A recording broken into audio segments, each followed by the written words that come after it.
Quand tu veux. Bonjour, il me tarde de voir arriver ce livre en librairie, un premier roman italien d'Andrea Donaera, Io sono la bestia, que j'ai eu le grand bonheur de traduire pour les éditions Cambourakis. Nous sommes dans les Pouilles, le sud de l'Italie, un petit mouchoir de terre rouge et sèche, les maisons blanches, les oliviers, la tiédeur du sirocco, et Mimi, le personnage central, qui règne sur ce petit monde. Mimi, c'est le chef de la Sacra Corona Unita, la mafia locale. C'est aussi un père, le père d'Ariana et de Michele. Michele qui se suicide au début du roman après avoir été éconduit par sa belle, la belle Nicole, devant le lycée. Et ce geste, provoqué par un événement apparemment anodin, va enclencher un mécanisme implacable et fatal.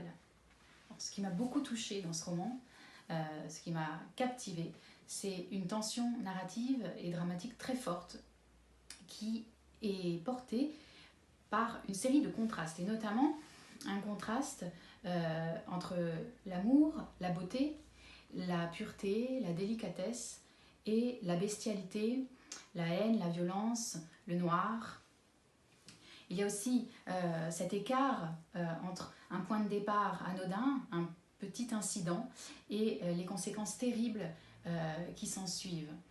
Et également un contraste entre l'intériorité, la pensée, le rêve, et l'extériorité, la réalité, les faits, l'action.